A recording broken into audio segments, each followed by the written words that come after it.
There's no material way to ever explain material ignorance. I let it go. Nothing is mine. All is free.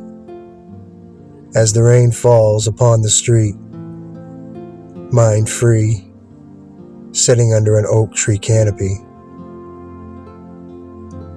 with my life in a backpack, my back against the fence, waiting for what happens next, up or down or inside out. The power of the rain is so gentle, hydration so fulfilled, yet dangerous enough to take out civilizations. The source of life,